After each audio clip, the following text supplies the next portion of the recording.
Titan has rivers, it has rain, it has lakes, it has seas, it has shorelines that stretch for hundreds of kilometers. At first glance, it sounds less like a moon and more like a distant version of Earth. But there is a problem. None of the liquid is water.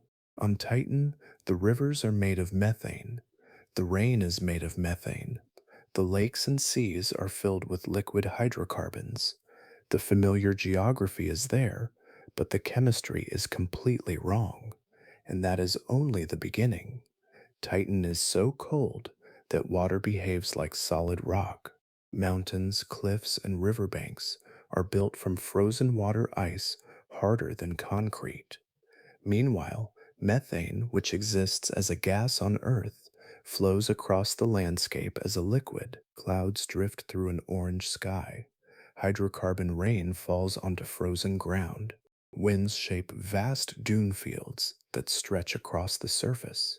And somehow, this moon has an atmosphere thicker than Earth's, despite being only a satellite orbiting Saturn. The deeper scientists looked, the stranger Titan became. Beneath its frozen crust may lie a hidden ocean of liquid water, larger than all of Earth's oceans combined. Methane fills the atmosphere, even though sunlight constantly destroys it, raising a question scientists still cannot fully answer. Where does it keep coming from? In 2005, a probe called Huygens descended through Titan's haze and became the first spacecraft to land in the outer solar system. What it found looked eerily familiar and completely alien at the same time. Now, NASA is preparing to send Dragonfly, a nuclear powered flying explorer, to investigate this world more closely than ever before. Because Titan is not just another moon, it is a place where Earth like systems operate using entirely different ingredients. This channel grows because of people who take a moment to like and subscribe. If you're one of them, thank you. It means we get to keep doing this. The story begins with a moon that remained hidden behind an orange veil for centuries, long before anyone imagined rivers flowing across its frozen surface. We knew Titan only as a distant companion circling the ringed giant. From Earth, it appeared as a tiny point of light beside Saturn, drifting through the darkness with no hint of the remarkable landscape concealed beneath its glowing veil. You could watch it through powerful telescopes for generations and still learn almost nothing about the place itself. Titan is Saturn's largest moon, and its size alone makes it remarkable. Measured across its widest point, it is even larger than the planet Mercury. Yet appearances can mislead. Mercury contains far more mass because its dense rocky interior is packed into a much smaller volume. Titan, by comparison, is built largely from water ice and lighter materials, giving it an entirely different character despite its impressive diameter. Everything here unfolds far from the warmth we know. Titan circles Saturn, while Saturn itself travels around the distant Sun at an enormous separation from Earth. By the time sunlight reaches this part of the solar system, much of its strength has faded away. Daylight still arrives, but it carries only a fraction of the energy that brightens our own skies. The result is a world shaped under a dim golden glow that never feels familiar. Many moons across the solar system present scarred surfaces covered with ancient impact craters. Titan refused to reveal anything so easily. Instead of exposing its face, it concealed itself behind something entirely unexpected. That difference transformed an ordinary discovery into a scientific obsession lasting centuries. The Dutch astronomer Christian Huygens first identified Titan in the year 1655, adding another member to Saturn's growing family of moons. Much later, astronomers gave it the name Titan, honoring the powerful Titans from Greek mythology. The name carried a sense of immense scale, although nobody yet understood how fitting it would become. Even with improving telescopes, The moon remained frustratingly mysterious. Every attempt to observe the surface met the same obstacle. A thick atmosphere surrounded the entire world, scattering visible light before it could escape into space. Instead of mountains, valleys, or craters, astronomers saw only a blurred orange globe whose true appearance remained hidden. That atmosphere alone challenged expectations. Most moons are too small to hold dense envelopes of gas over immense stretches of time. Titan somehow managed exactly that. The discovery hinted that unusual chemistry and unfamiliar physics were shaping this distant world in ways unseen elsewhere among planetary satellites. But every mystery began with the same barrier. Before we could understand the rivers, the seas, or the frozen landscape below, we first had to confront the orange air that concealed almost everything. Air is something we rarely associate with a moon. Across the solar system, most moons are exposed directly to space, their surfaces lying beneath little more than an extremely thin veil of scattered particles. As we continue our journey toward Titan, you find a striking exception waiting among Saturn's companions. This world carries an atmosphere so substantial that it changes nearly everything happening above and below it. Titan remains the only known moon in the solar system wrapped in a dense atmosphere. That single fact separates it from every other natural satellite we have explored. Instead of standing beneath an empty black sky, you would be surrounded by a thick blanket of gas reaching high above the frozen landscape. The similarity to Earth begins with an unexpected ingredient. Most of Titan's atmosphere consists of nitrogen, the same gas that dominates the air surrounding our own planet. Yet the resemblance fades almost immediately. Titan's atmosphere is vastly colder, filled with suspended haze, and shaped by chemistry unlike anything breathing creatures experience on Earth. Familiar ingredients create an unfamiliar world. Even the pressure around you would feel surprising. Titan's surface pressure measures about 1.5 times greater than the atmospheric pressure at Earth's sea level. Atmospheric pressure simply means the weight of the air pressing downward onto a surface. Every moment, that invisible weight surrounds us. On Titan, you would feel a thicker blanket of air resting above you, despite standing on a moon far smaller than Earth. That creates an enduring scientific puzzle.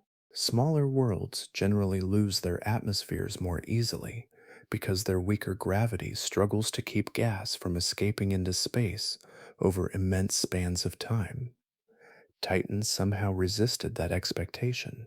It has retained a remarkably deep atmosphere, while many neighboring moons possess almost none at all. Mixed into this nitrogen rich air is another ingredient that draws constant attention. Methane floats through the atmosphere in meaningful amounts, becoming one of the defining chemicals of Titan's environment. But sunlight slowly breaks methane molecules apart high above the surface. The process unfolds gradually as incoming sunlight provides enough energy to separate those molecules into smaller chemical fragments. You might expect the supply to disappear after millions of years, yet it has not. Fresh methane continues to exist in quantities large enough for scientists to measure today. Something must be replacing what sunlight steadily destroys. Researchers continue exploring several possibilities, including release from Titan's interior or reservoirs trapped beneath its frozen crust. None has answered every question with complete confidence, but the mystery extends beyond chemistry alone. Methane refuses to remain suspended overhead as a simple atmospheric gas. Under Titan's extraordinary conditions, it joins a much larger cycle that reshapes the landscape itself. The same substance drifting through the orange haze eventually gathers, transforms, and returns to the ground, becoming an active part of daily weather on one of the strangest worlds we have ever discovered. Cycles shape worlds. We have already seen how Titan refuses to follow familiar rules, yet its weather reveals an even deeper resemblance to Earth. If you could watch this distant moon over many years, you would discover clouds gathering, rain falling, rivers filling, and broad seas exchanging material with the sky. The pattern feels recognizable, although every ingredient has changed. On Earth, water constantly moves through the environment. Heat from the sun causes water to evaporate into the atmosphere. As that vapor cools, it gathers into clouds before condensing into droplets that fall as rain. The rainfall feeds rivers, lakes, and oceans, where the cycle begins again. Titan follows nearly the same sequence, although methane and ethane perform many of those roles instead of water. The reason lies in extraordinary cold. Titan's surface remains close to 94 Kelvin, about minus 179 degrees Celsius, or minus 290 degrees Fahrenheit. Under those conditions, methane behaves very differently than it does on Earth. Here at home, methane normally exists as a gas. On Titan, that intense cold allows methane to remain liquid across broad regions of the surface. Everything changes from there. Liquid methane slowly evaporates from lakes and seas, rising into the dense atmosphere. As the gas cools higher above the surface, it condenses into clouds. Condensation simply means a gas changing back into a liquid after losing enough heat. Eventually, those clouds release droplets that descend once more as rainfall, completing another turn through Titan's remarkable climate. You might expect such rain to resemble a familiar storm. It does not. Each drop falls through a hazy orange atmosphere before reaching ground made largely from frozen water ice. That icy surface is so cold that it behaves more like durable stone than anything we would recognize as ordinary ice. The falling methane strikes this rigid landscape and gradually reshapes it over immense stretches of time. But the transformation happens patiently. Countless episodes of rainfall wear away frozen ground little by little, carving shallow paths that slowly deepen into recognizable channels. No rushing torrents are required. Persistence alone can reshape an entire landscape when millions of years remain available. Ethane joins this process as well. Formed through chemical reactions high in the atmosphere, it mixes with methane and becomes part of Titan's broader cycle of evaporation, condensation, and surface flow. Together, these hydrocarbons create weather unlike anything found on Earth while preserving a structure that still feels strangely familiar. You can almost recognize the pattern, yet every comparison slips away the closer you look. Clouds carry liquid fuel instead of water. Rain falls onto frozen water that behaves like rock. Valleys slowly emerge beneath skies colored by complex chemistry rather than clear blue air. But once methane begins falling across Titan's surface, gravity carries it onward. Every drop eventually seeks a lower place to gather. From high above, the surface begins to organize itself into familiar patterns. Long winding channels branch apart, smaller paths merge into larger ones, and entire drainage networks spread across the landscape with remarkable order. If you did not know where you were, you might mistake them for river systems on Earth. Yet every part of this scene is built from materials that belong to another world. During its descent through Titan's atmosphere, the Huygens probe captured images that transformed decades of speculation into direct observation. Looking downward through breaks in the haze, its cameras revealed branching channels stretching across the terrain. They resembled watersheds carved by flowing liquids, complete with tributaries, meaning smaller streams that feed into larger channels.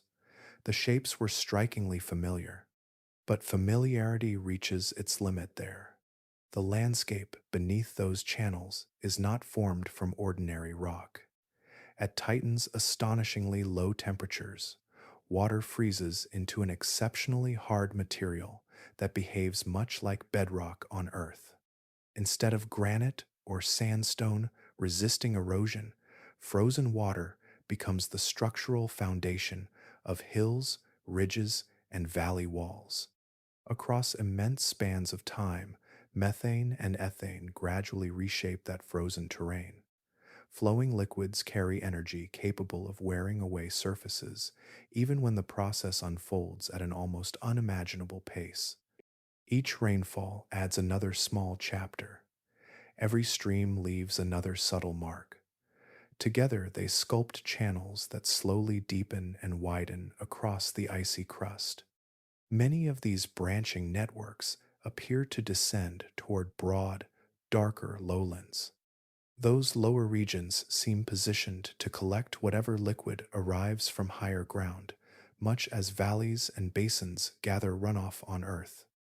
Runoff simply means liquid flowing across land after falling as rain.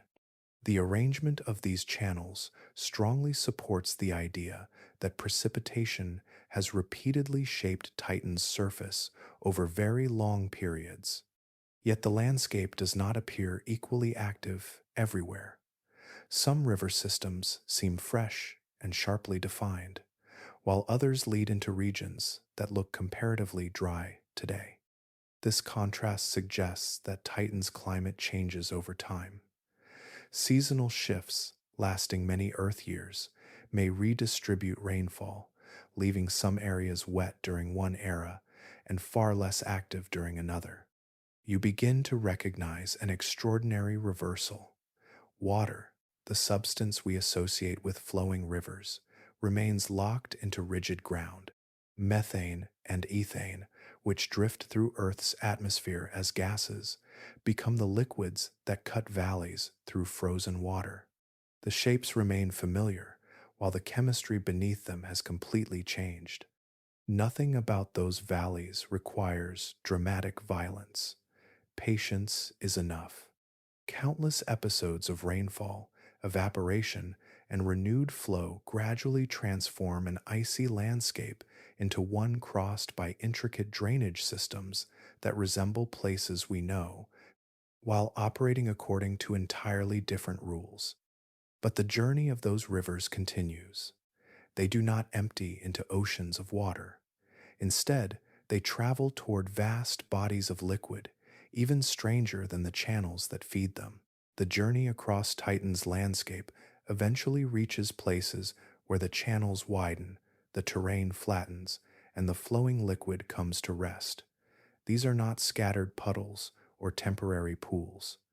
They are immense lakes and seas gathered around the moon's polar regions, forming the largest stable collections of liquid anywhere beyond Earth.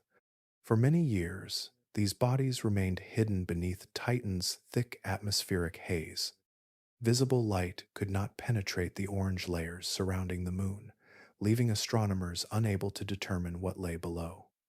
Everything changed when the Cassini spacecraft began studying Titan with radar. Radar sends radio waves toward a surface and measures the returning echoes, allowing scientists to map terrain that ordinary cameras cannot see through thick clouds or haze. Piece by piece, the concealed landscape emerged. The maps revealed a striking pattern. Titan's largest known seas cluster near the North Pole, where conditions allow liquid hydrocarbons to collect in enormous basins. Among them, three names appear again and again. Kraken Mare is the largest. Ligeia Mare stretches across another broad polar basin. Nearby lies Punga Mare, completing a trio of extraordinary northern seas. The word mare comes from Latin and simply means sea.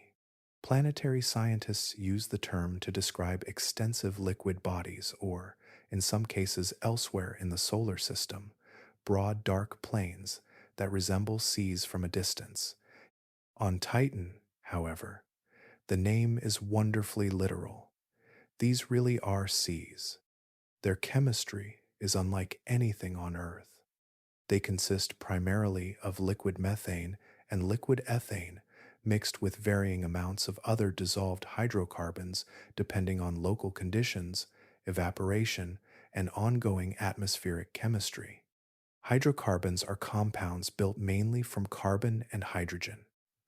On Earth, this broad family includes many substances associated with natural gas, petroleum, and familiar fuels. That connection explains the unsettling image carried by this story's title. Titan's seas are not oceans of refined gasoline waiting beneath orange skies.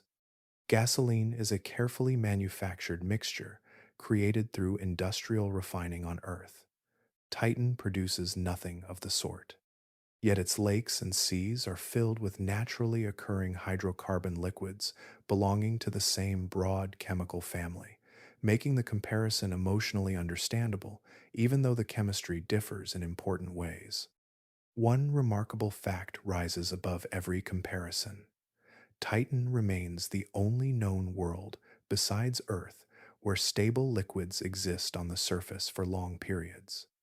Across the solar system, we find ice, rock, dust, and frozen plains.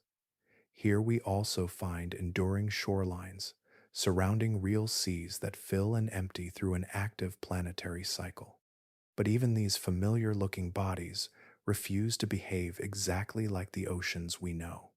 Their surfaces respond to different liquids, different temperatures, and an entirely different atmosphere, giving them a character unlike any sea on Earth.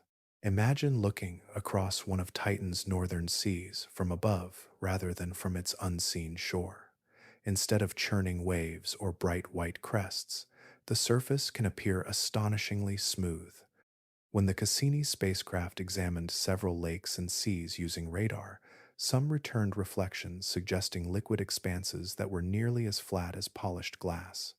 For a world with active weather, that result immediately drew scientific attention. Radar provides more than an image. It reveals how rough or smooth a surface is by measuring the way radio waves bounce back after striking it. A rough liquid surface scatters those waves in many directions, producing a different signal than an exceptionally calm one. By studying these reflections, scientists can estimate whether a sea is disturbed by waves or resting in unusually tranquil conditions.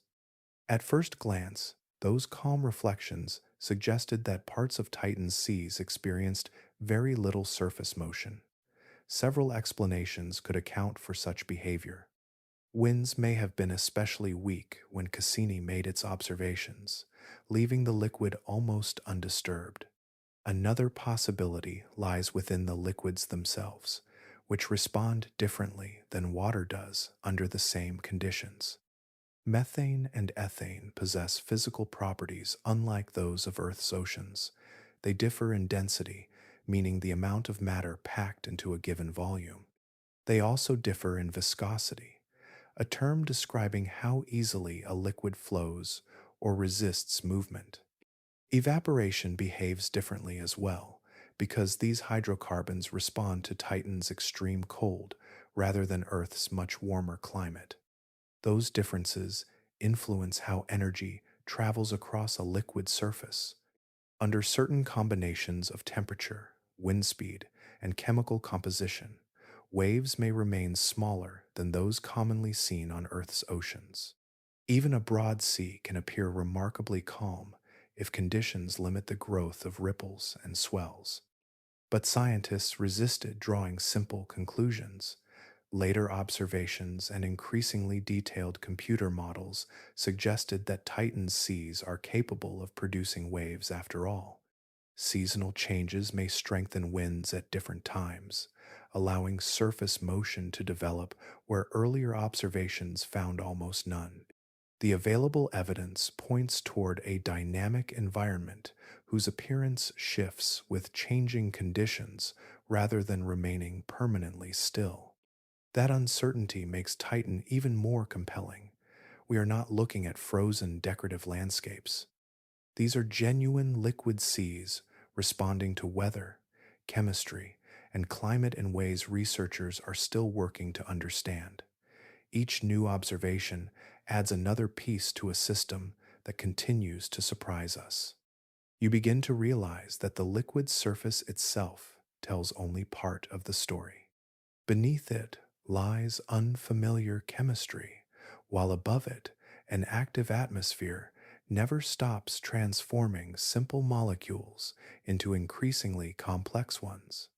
But those remarkable seas remain connected to something even larger because the sky overhead is constantly creating fresh material that eventually drifts back down toward the world below. Color can reveal chemistry long before it reveals shape. Even when Titan refused to expose its mountains, valleys, or seas, it offered one unmistakable clue from afar. Instead of appearing bright white or gray like many icy worlds, it glowed with a deep orange tint that hinted at an atmosphere constantly transforming itself.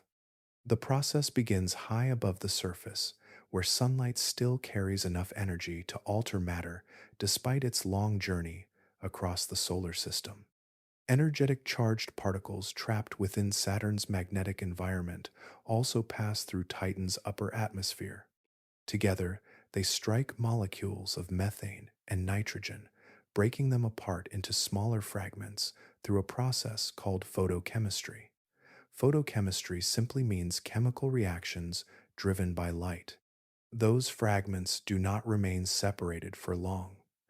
They collide with one another in countless combinations, gradually assembling into increasingly complex organic molecules.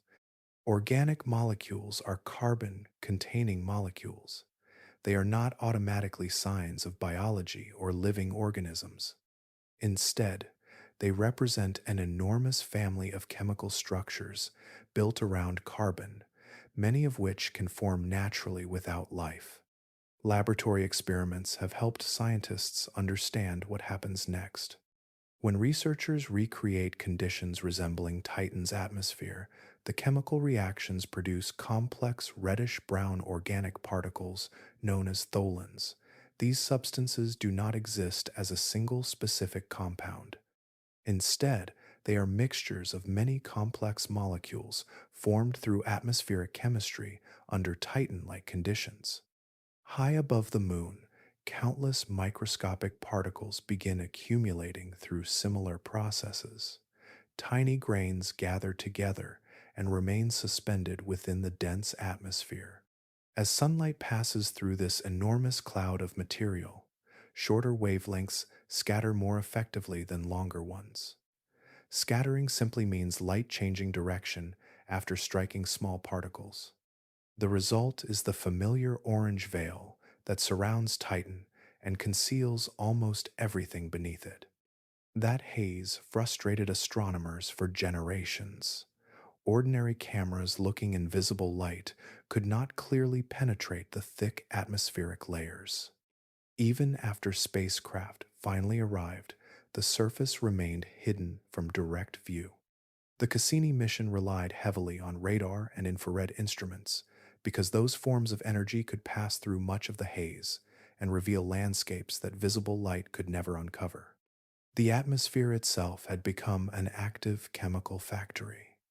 Every day, sunlight and energetic particles continued building fresh organic material from simple gases. The sky was not merely surrounding Titan.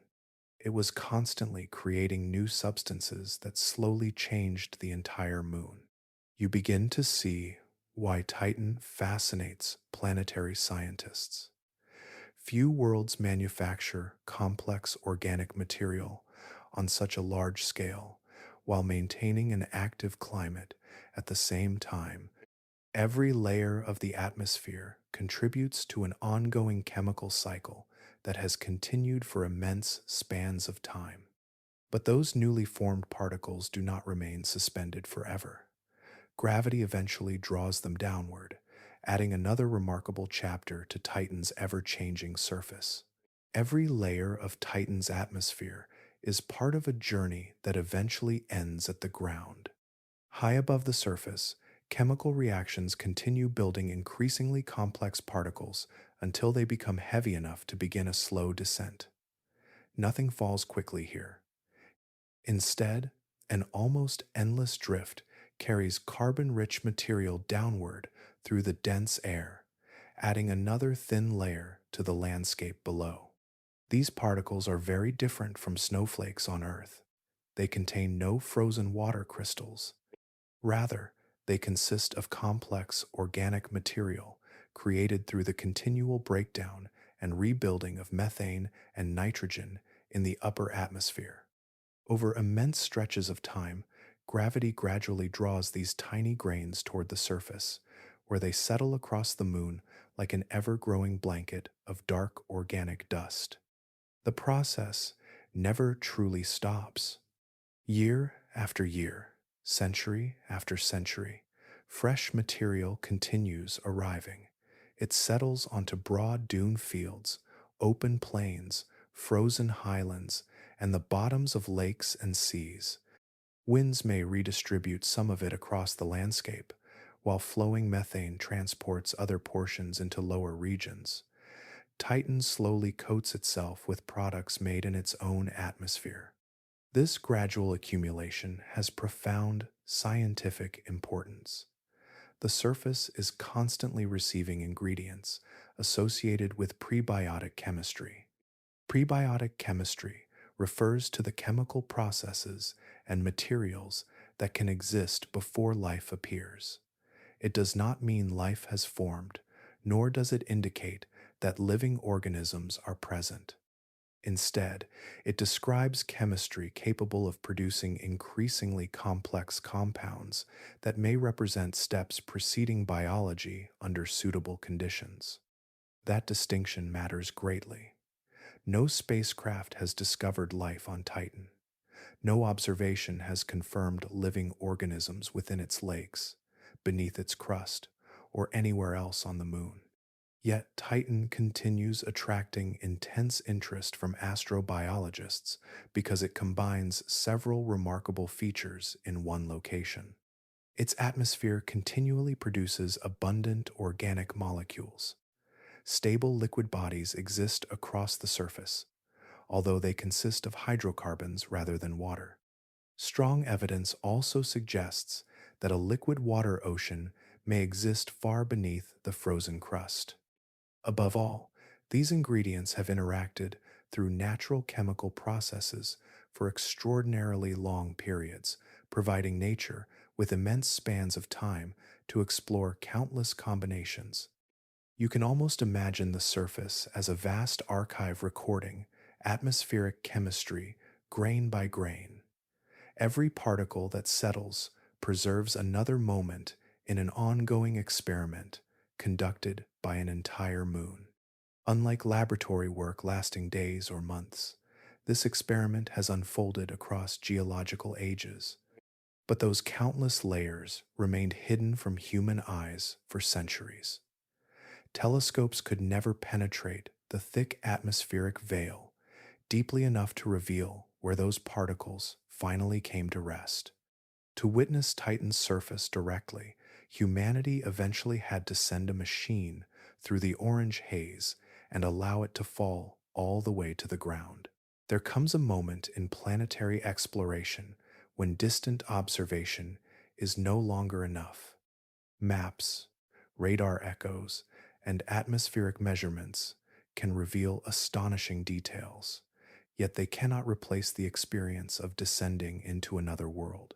That moment arrived when humanity sent two spacecraft towards Saturn, each with a different purpose but a shared destination. The mission joined the Cassini spacecraft, built by the National Aeronautics and Space Administration to orbit Saturn, with the Huygens probe, developed by the European Space Agency to descend onto Titan itself. After traveling together across the solar system for several years, the two spacecraft separated. Cassini continued its work around Saturn, while Huygens began the final stage of a journey unlike any attempted before. On January 14, 2005, Huygens entered Titan's atmosphere, A protective heat shield absorbed the intense friction created during entry. Once the probe had slowed enough, parachutes unfolded above it, reducing its speed and allowing a careful descent through the dense layers of orange air. The atmosphere itself became part of the landing system. The fall lasted about 2.5 hours. During that time, Huygens never stopped observing. Its instruments sampled the surrounding gases, measuring temperature, pressure, and atmospheric composition while descending ever closer to the hidden surface. Cameras peered downward whenever visibility allowed, gradually revealing branching channels, brighter highlands, and darker lowlands that had remained concealed from human eyes throughout history. Every passing minute brought the probe into a world nobody had ever seen directly. The descent itself became a scientific experiment. Changing winds gently carried the probe across the landscape as it floated beneath its parachutes. Researchers later reconstructed much of its path by studying the data transmitted during those final hours. Even before touchdown, Huygens had already transformed our understanding of Titan's atmosphere. Its arrival carried historic importance beyond the discoveries themselves. Huygens became the first spacecraft ever to land on a world in the outer solar system, farther from Earth than any previous planetary landing. The achievement demonstrated that exploration could extend far beyond the familiar rocky planets, reaching environments once thought almost unreachable. You can picture the scene with surprising clarity. A small machine drifted beneath parachutes through thick orange skies, descending steadily toward a frozen landscape orbiting a giant planet more than 1 billion kilometers away, that is nearly 621 million miles. Few moments better capture the patience required for deep space exploration. But the greatest reward came after the descent ended. Huygens had not landed upon a lifeless, featureless moon. Waiting beneath its landing site was a landscape shaped by processes that felt unexpectedly familiar, even though every material composing that world followed a completely different set of rules. The first view from Titan's surface did not arrive with dramatic fanfare. Instead, it appeared as a collection of simple shapes and subtle textures gradually assembled from data transmitted across the immense distance separating Titan from Earth. Yet those images marked a turning point. For the first time, we were no longer looking at Titan from above. We were standing with a camera on another moon. The Huygens probe came to rest on a broad plain scattered with rounded icy pebbles and larger cobble-sized blocks. Their smooth shapes immediately attracted attention. On Earth, stones usually become rounded after long periods of transport by flowing liquid, as streams and rivers repeatedly roll them against one another until sharp edges gradually disappear. The same appearance on Titan suggested that liquids had once carried these frozen fragments across the landscape. The resemblance was striking, but the materials could hardly have been more different. Those pebbles were composed mainly of frozen water ice, hardened by Titan's intense cold until it behaved much like ordinary rock does on Earth. The liquid responsible for shaping them was almost certainly methane, perhaps mixed with ethane, flowing across the surface during periods of rainfall and runoff already hinted at during the probe's descent. The landing itself offered another surprise. Measurements collected after touchdown suggested the ground beneath Huygens possessed a soft upper layer. Scientists compared it to damp sand or loosely packed snow, although no water was present in liquid form. Instead, the surface may have contained hydrocarbon-rich sediments deposited by earlier weather, resting upon frozen icy ground that remained solid beneath the upper coating. Even the soil reflected Titan's unusual chemistry. Huygens continued working after landing. According to mission records from the National Aeronautics and Space Administration, the probe transmitted scientific observations from the surface for more than 1 hour before communication finally ended. During that time, instruments measured the local environment, while cameras captured the surrounding terrain from ground level, providing details impossible to obtain during descent alone. Those photographs carried unusual emotional weight. We were not studying an artist's illustration or a computer generated reconstruction. We were seeing an actual landscape beneath an orange sky, recorded directly by a machine resting on the surface of a distant moon. Every stone, every shadow, and every subtle variation across the frozen plain belonged to a real place that had remained hidden throughout human history until that remarkable day.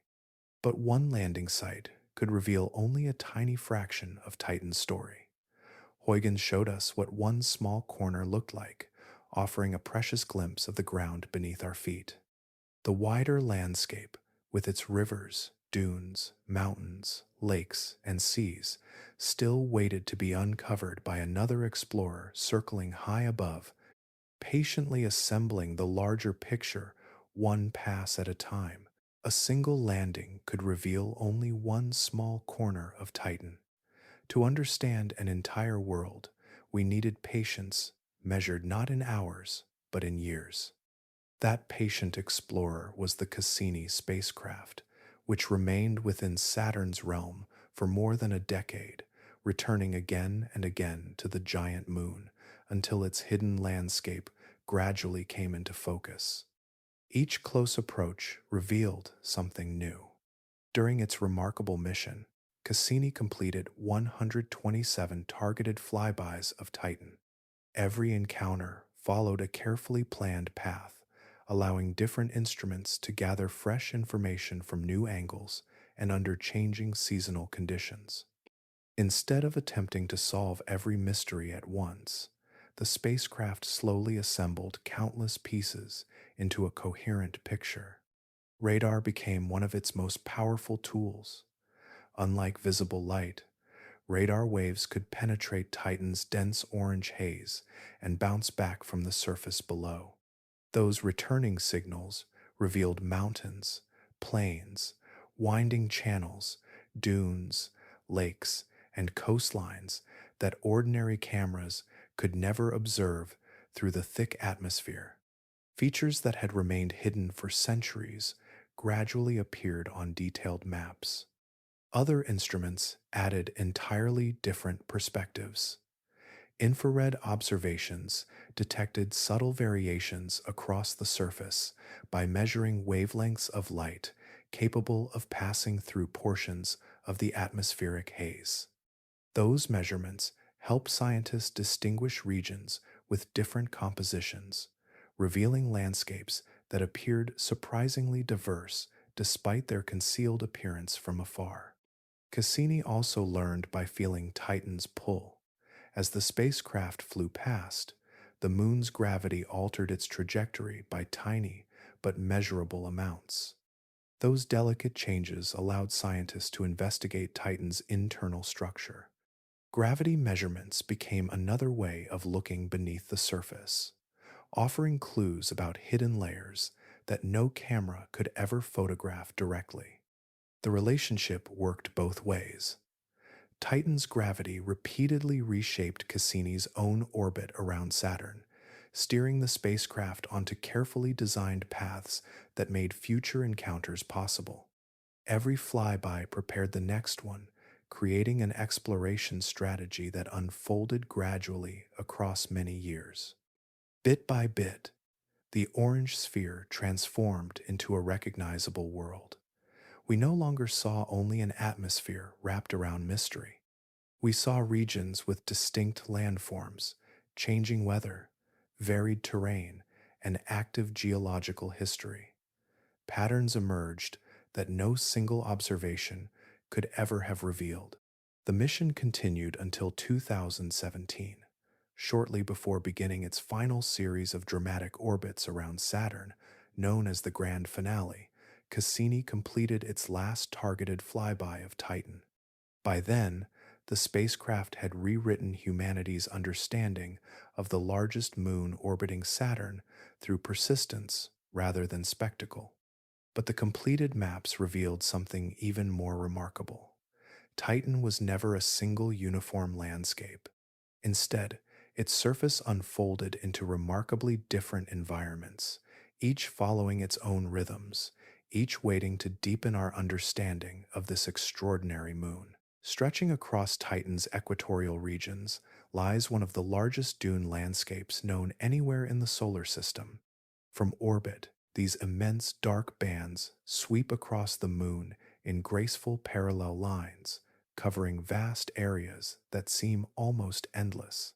Their scale rivals the greatest deserts on Earth, yet every grain beneath them belongs to an environment unlike any desert our own world has ever produced. The material itself tells an unexpected story. These dunes are not built from ordinary sand weathered out of rocky mountains. Instead, scientists believe they consist largely of organic rich particles created through the complex atmospheric chemistry that has been unfolding above Titan for countless ages. Winds gradually gather these tiny carbon containing grains and organize them into enormous ridges that extend for many kilometers, which is about many miles across the equatorial plains. Most of these dune fields occupy broad, dark regions circling Titan near its equator. Their consistent orientation provides valuable clues about prevailing winds that have shaped the surface over extraordinarily long periods. Every ridge records the movement of air, allowing scientists to reconstruct aspects of Titan's climate that cannot be observed directly during a single mission. The dunes preserve history as well. Once particles become incorporated into these vast ridges, they may remain there for immense lengths of time before shifting again. In that sense, the dunes function almost like geological archives, storing evidence of atmospheric circulation, seasonal changes, and the slow interaction between Titan's sky and surface. Their patterns reveal a climate that has remained active far longer than human civilization has existed. Viewed from above, many of these formations resemble deserts found on Earth. Long, parallel ridges curve gently across flat terrain, with shapes familiar to anyone who has seen wind-sculpted sand. Yet nearly every physical ingredient differs. The particles are organic rather than mineral. The atmosphere is much denser. Gravity is substantially weaker. Even the temperatures belong to another world entirely. Those differences matter because they influence how individual grains move. Lower gravity allows particles to lift more easily, while the dense atmosphere provides stronger aerodynamic support once winds begin pushing them across the surface. Scientists continue refining their models to understand exactly how these conditions combine, but together they help explain why Titan's dunes achieve such remarkable size and organization. One future explorer hopes to investigate these landscapes directly. The Dragonfly mission is planned to land within a dune-rich region where its flying rotorcraft can travel from site to site, examining both the organic sediments and neighboring terrains. By moving between different locations, it may reveal how these particles formed, accumulated, and continue changing today. But the dune fields represent only one chapter in Titan's geography. Beyond their dark ridges, the maps assembled over many years reveal mountains rising from frozen ground, broad plains, ancient impact, scars, and intriguing features, hinting that activity may still continue beneath the icy crust. Beneath every valley, dune, and hydrocarbon shoreline, Titan rests upon a shell that seems familiar only until we examine what it is made from. The outer crust consists mostly of water ice mixed with other frozen materials, forming a rigid landscape that supports mountains, plains, and broad basins. On Earth, we think of water ice as fragile and temporary. Here, you and we must imagine something entirely different.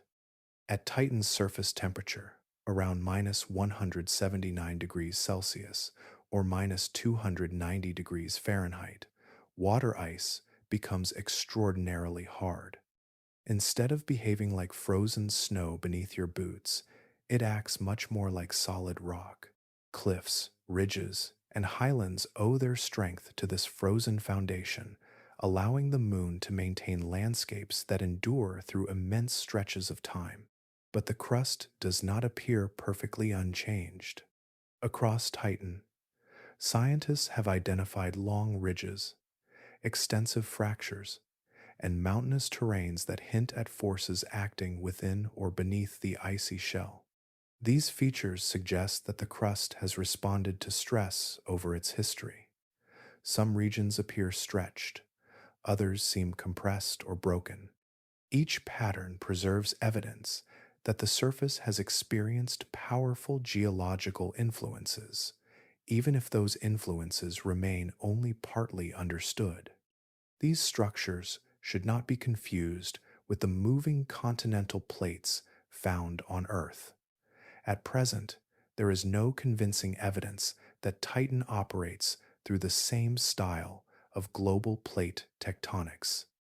Instead, researchers examine every ridge and fracture to understand whether they formed through gradual contraction as the moon cooled, stresses generated by changing internal layers, large impacts, or other forces that slowly reshaped the frozen exterior. Another clue comes from what Titan lacks. Compared with many icy moons orbiting the giant planets, Titan displays relatively few obvious impact craters. That absence has attracted scientific attention for many years because impact scars normally accumulate steadily across ancient surfaces. Their scarcity suggests that something has reduced their visibility over time rather than preserving every collision forever. Several explanations may work together. Surface processes can gradually bury older craters beneath wind-blown organic sediments, or reshape them through erosion driven by methane rainfall. Titan's thick atmosphere also provides meaningful protection by breaking apart many smaller incoming objects before they ever reach the ground. Geological resurfacing, meaning the gradual renewal of parts of the landscape through natural internal or surface activity, may further erase ancient scars that once marked the crust. But these possibilities point toward a larger picture. Titan appears less like a frozen relic locked forever in the past and more like a world whose surface continues responding to weather, impacts, and hidden forces below. Every mapped fracture and every softened crater encourages scientists to look deeper because one of the most intriguing possibilities is that Titan may occasionally push material upward from its concealed interior. Imagine a volcano that never glows red. Instead of molten rock pouring across the landscape, its eruptions could involve water, ammonia, or thick icy slurries rising from deep below the frozen crust. Scientists call this process cryovolcanism, a form of volcanic-like activity driven by extremely cold materials rather than liquid stone. On Titan, this possibility has attracted careful attention for many years. The idea remains unsettled. Researchers have identified several surface features that resemble broad flows, rounded domes, and irregular rises which might have formed through cryovolcanic activity. These landforms appear different from ordinary impact scars or wind-shaped terrain, encouraging scientists to investigate whether material from Titan's interior has occasionally reached the surface. But every proposed example has competing explanations, and the available evidence has not produced a scientific consensus. Another reason cryovolcanism remains under discussion comes from the atmosphere itself. Earlier, we followed the changing story of methane high above the surface. Sunlight gradually breaks methane apart, meaning the supply slowly decreases over geological time unless fresh methane enters the atmosphere. Scientists, therefore, ask where that replacement might come from. One possibility is that reservoirs beneath Titan's crust slowly release methane through fractures or cryovolcanic activity, allowing new gas to escape upward over immense spans of time. Even so, caution matters. Titan's cryovolcanoes have not been confirmed in the direct way volcanoes are recognized on Earth.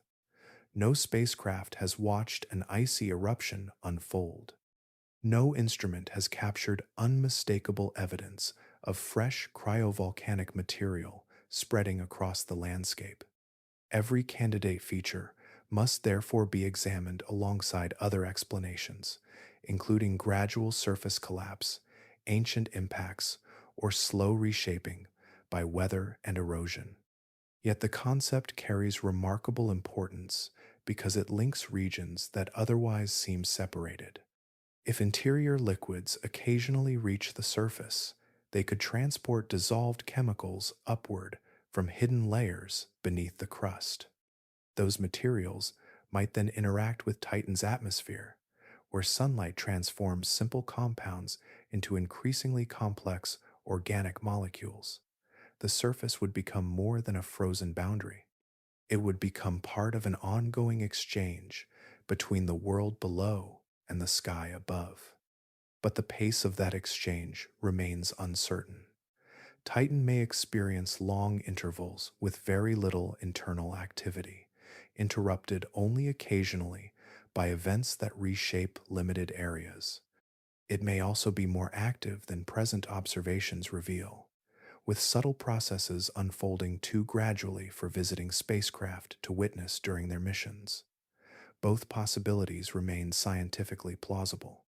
As our understanding deepens, the greatest mystery shifts beneath the frozen ground itself, because the deeper question is no longer only what happens across Titan's remarkable surface, but what hidden environment continues to exist underneath it. Far below the frozen landscapes we have explored, another possibility begins to emerge, one that no camera has directly witnessed and no lander has ever touched. Titan may conceal an immense ocean beneath its icy crust, separated from the surface by many kilometers of frozen water. Although this hidden sea remains inaccessible, several lines of evidence suggest it is more than scientific imagination. Titan is not alone in this idea. Many icy worlds throughout the outer solar system are now thought to contain internal oceans buried beneath thick frozen shells. Measurements of gravity, rotation, and the way these worlds respond to powerful tidal forces often reveal behavior that is easier to explain if liquid layers exist below their rigid surfaces. Titan has shown several of these intriguing signs, encouraging scientists to investigate what may lie beneath its outer shell. Current models suggest that Titan is organized into several broad internal layers. The uppermost layer is an ice crust composed largely of frozen water mixed with other materials. Beneath that crust may rest a global ocean of liquid water. Deeper still, many models predict layers of high-pressure ice, meaning forms of ice created under enormous pressure that differ from the ordinary ice we encounter on Earth. Below those deeper frozen layers may lie a rocky interior that contains much of Titan's original mass. But remaining liquid at such tremendous distances from the sun presents an obvious challenge. One possible answer involves ammonia.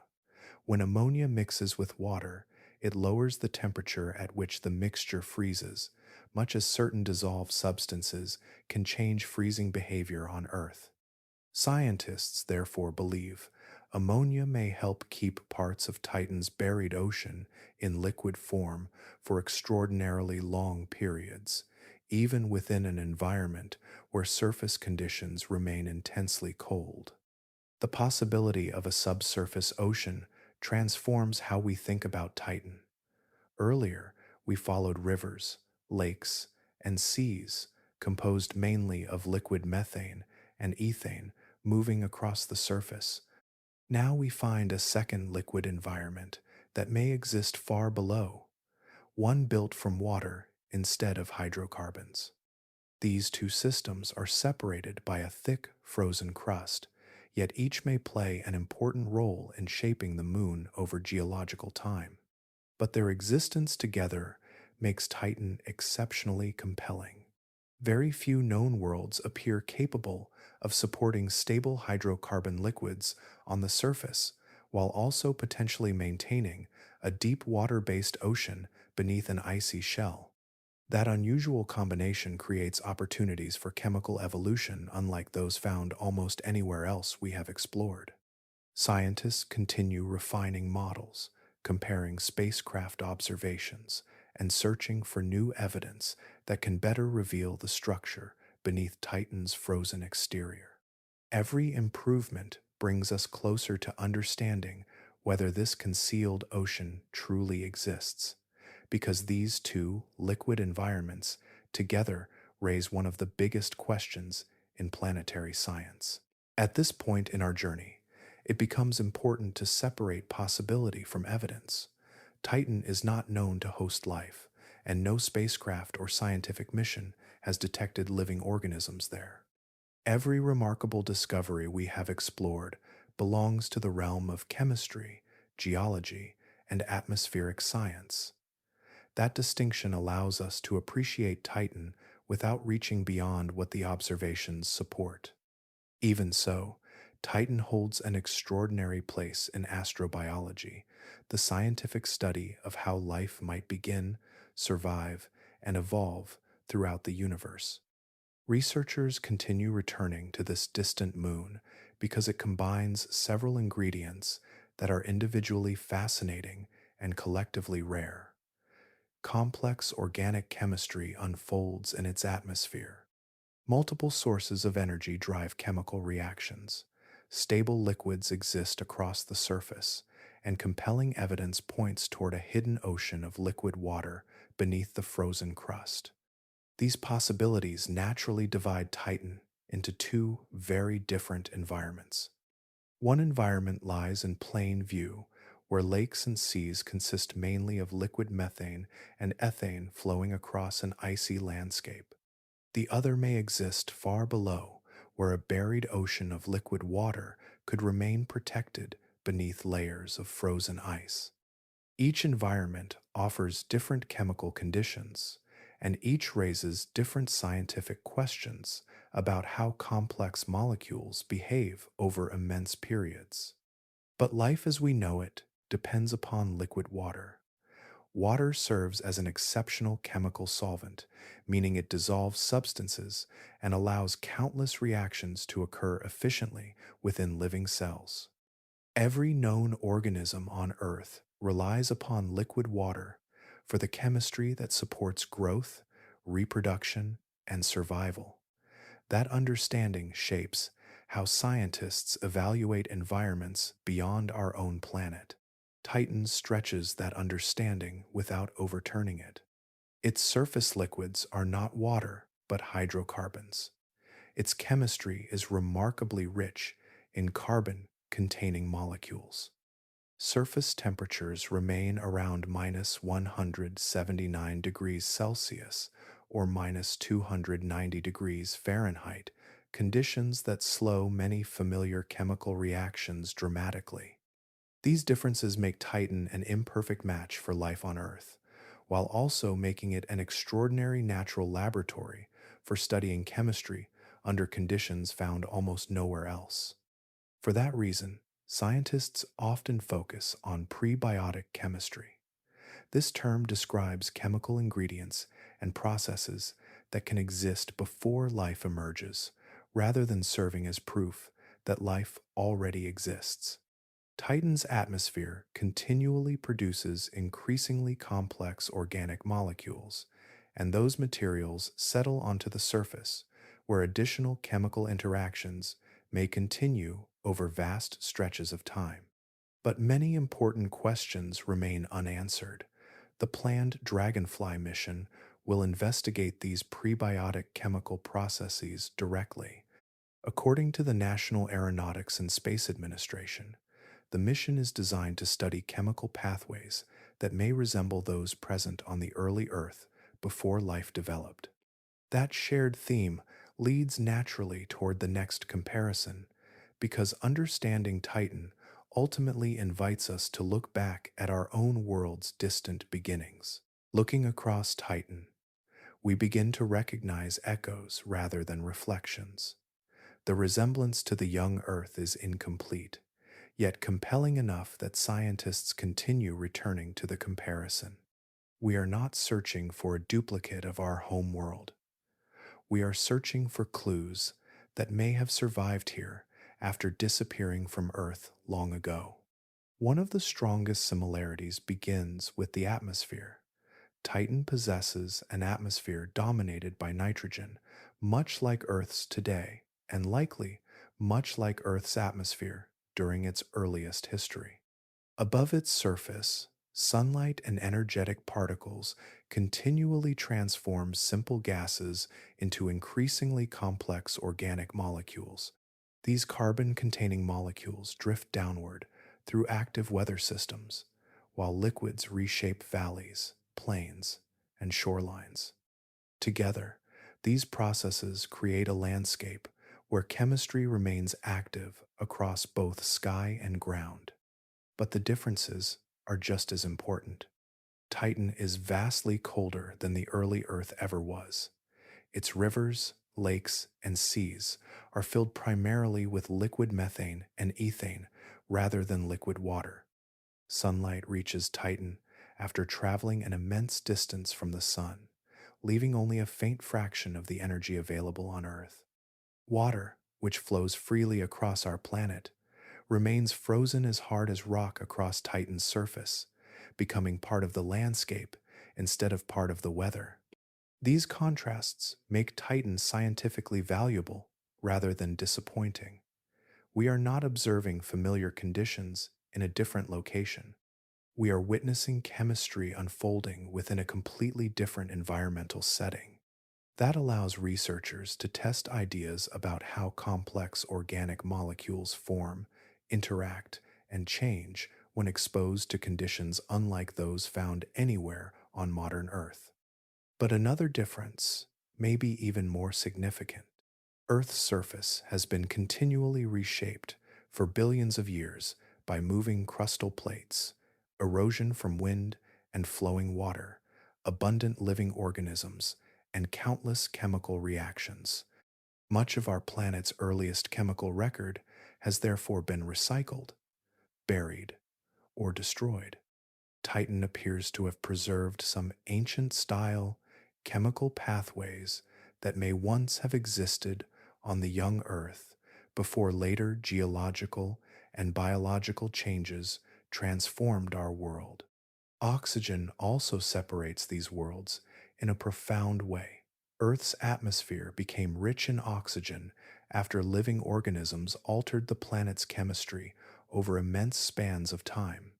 Oxygen readily reacts with many substances, changing minerals and organic compounds through oxidation, a process in which oxygen combines with other materials and often produces entirely new chemical products. Titan's atmosphere remains far less oxidizing, allowing many carbon-rich compounds to persist under conditions that differ greatly from those on present-day Earth. We cannot treat Titan as a perfect reconstruction of our planet's distant past. Its chemistry, climate, and temperatures follow their own path through the solar system. But its frozen environment offers a rare opportunity to study ancient-style chemical processes that may once have been far more common. Under Saturn's distant light, even the passage of the seasons follows a rhythm unlike anything we experience on Earth. Time unfolds differently on Titan. While we measure changing seasons across a single year, this distant moon keeps pace with Saturn as the giant planet circles the Sunday. One complete journey requires about 29 and a half Earth years. Because Titan travels with Saturn, each of its seasons stretches across roughly 7 Earth years, giving every shift in weather an almost unhurried rhythm. That extended calendar transforms the atmosphere into a place of remarkable patience. Clouds do not simply appear and disappear over familiar weekly cycles. Winds gradually adjust their direction. Temperatures evolve across years rather than months.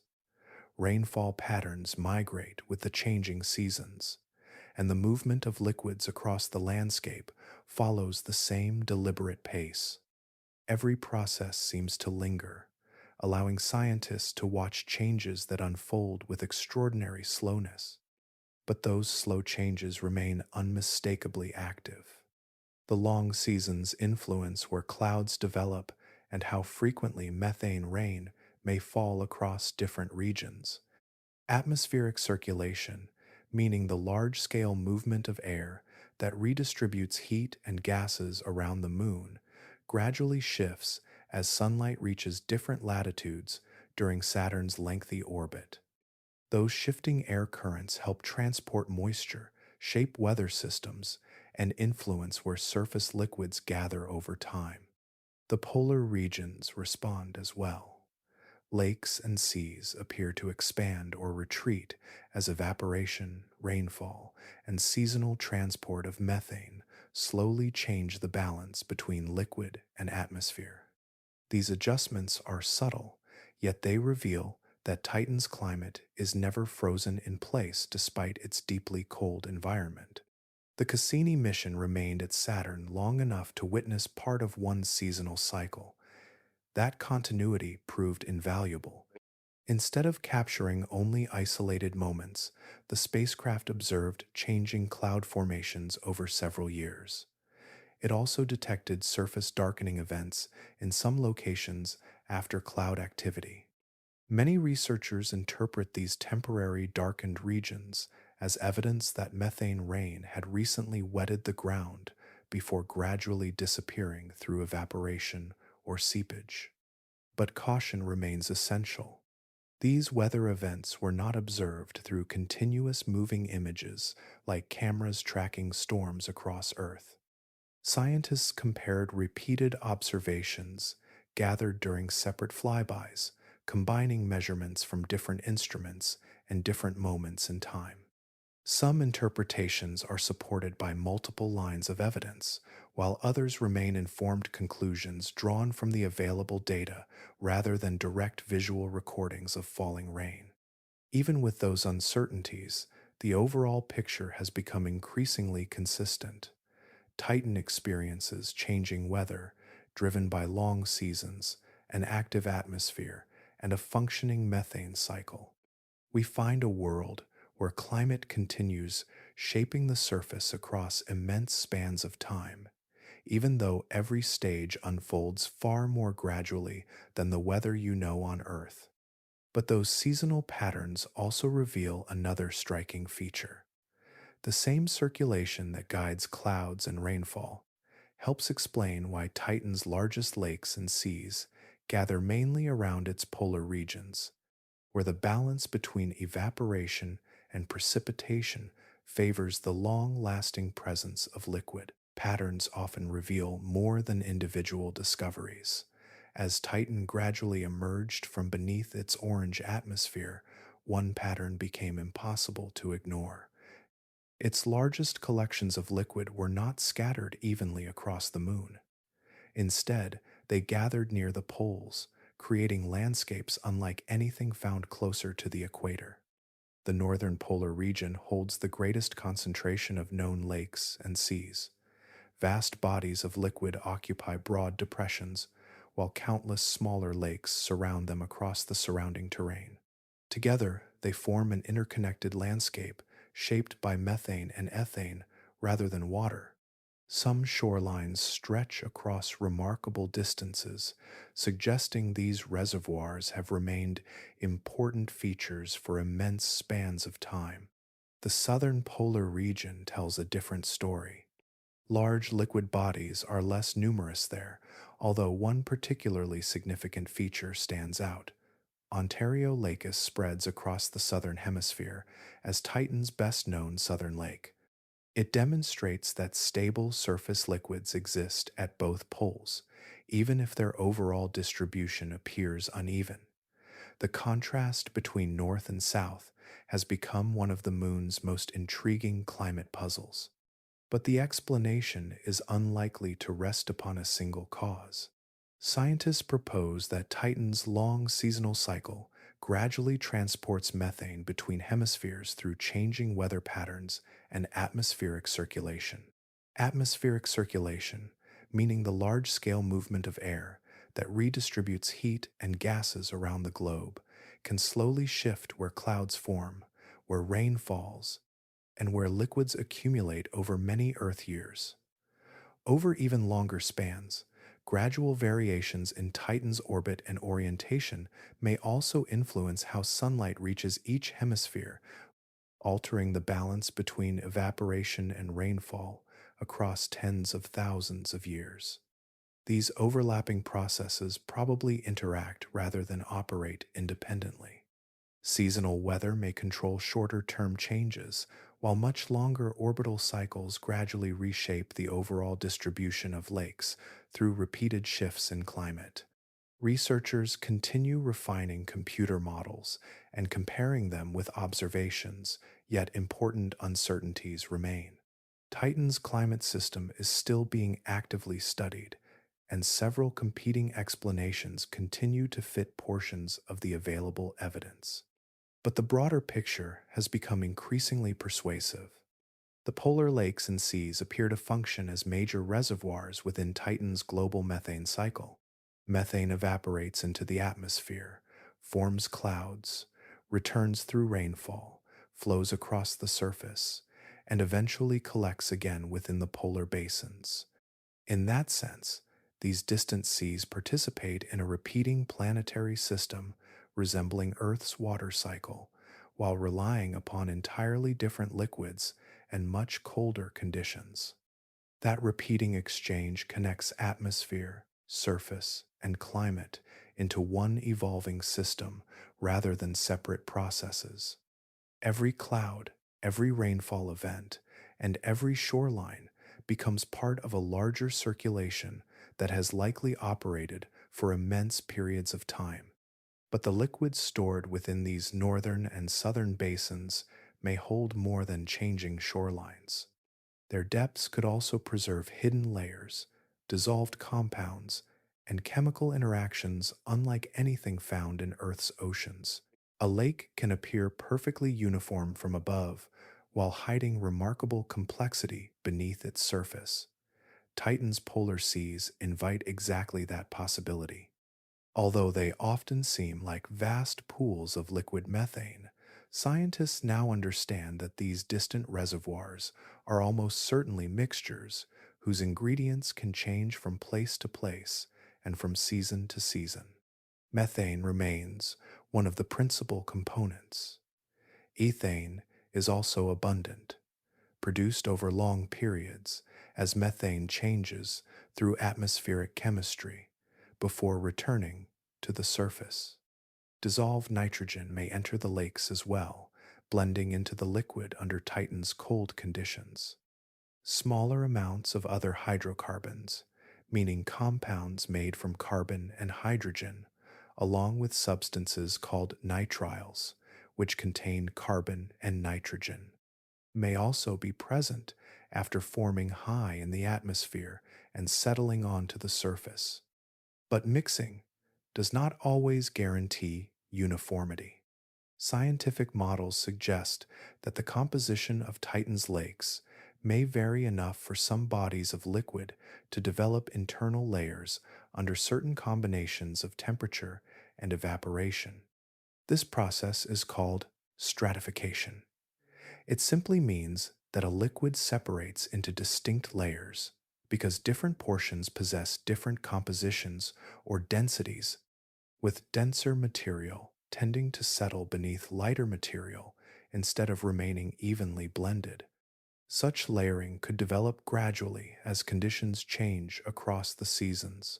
Methane evaporates more readily than ethane under Titan's surface conditions. As methane slowly leaves a lake and enters the atmosphere, the remaining liquid may become increasingly enriched in ethane and other dissolved compounds. That gradual shift changes the chemistry of the lake itself, potentially creating differences between upper and lower layers if mixing remains limited. These invisible variations matter for many reasons. The precise composition of a lake influences how easily waves form across its surface. It also affects evaporation rates, the conditions under which freezing may begin, and whether thin surface films composed of complex organic materials could develop in certain locations. Even subtle differences in chemistry can alter how the liquid responds to changing temperatures and shifting weather throughout Titan's remarkably long seasons. But much remains uncertain. Direct sampling of these lakes has never taken place. Researchers combine laboratory experiments, spacecraft observations, and computer models to estimate how these mixtures behave. Those approaches increasingly support the possibility of chemical layering, yet the exact structure of any individual lake remains unknown until future missions gather measurements directly from the liquid itself. The image that emerges is wonderfully restrained. We picture a dark polar sea resting beneath an orange sky, its surface revealing almost nothing about the chemistry concealed below. Invisible layers may drift beneath that calm appearance, shaped by evaporation, atmospheric exchange, and the slow passage of seasonal time. At the margins of those mysterious waters, another story begins to unfold, where the meeting between liquid and land reveals shorelines that may not remain fixed forever. Stand for a moment at the imagined edge of one of Titan's northern seas, and the boundary between land and liquid begins to resemble something unexpectedly familiar. The resemblance comes from shape alone. Everything else belongs to another world. Here, coastlines trace the meeting of frozen ground and liquid hydrocarbons beneath a dense orange sky, creating landscapes unlike any shoreline you have ever known. Our understanding of these margins grew steadily through radar observations gathered during repeated passes by the National Aeronautics and Space Administration and European Space Agency Cassini mission. Radar works by sending radio waves toward the surface and measuring the returning echoes, allowing scientists to peer through Titan's thick atmosphere. Those observations revealed striking contrasts between bright and dark regions surrounding lakes and seas. Bright areas often reflected rougher terrain, while darker regions marked remarkably smooth liquid surfaces. But the outlines themselves proved just as fascinating. Many shorelines appear deeply indented, suggesting broad bays where liquid extends inland. Narrow channels seem to connect neighboring basins, hinting at pathways carved or occupied by flowing methane and ethane. Some radar images also reveal isolated bright patches surrounded by dark liquid, appearing much like islands, although their exact nature cannot always be determined with certainty. Along several coastlines, the edges of lakes also seem to shift over time, suggesting that changing liquid levels may occasionally expose or cover surrounding terrain. Among the most intriguing discoveries were unusual radar reflections that appeared temporarily within Ligeia Mare and a few other locations. Researchers informally referred to these changing features as magic islands because they appeared in some observations and disappeared in others. Their changing appearance immediately raised new questions. Several explanations remain possible. Small waves stirred by gentle winds could have roughened otherwise smooth liquid surfaces. Rising bubbles from beneath the sea might briefly alter radar reflections. Floating solid material could gather and disperse with changing conditions. Suspended particles within the liquid may also influence how radar signals scatter before returning to the spacecraft. Each possibility fits portions of the observations, yet none has been confirmed as the complete explanation. That uncertainty is part of the story. Instead of revealing lifeless pools frozen into permanence, these observations suggest surfaces capable of change. Liquids may respond to shifting weather, seasonal conditions, or processes occurring beneath the surface.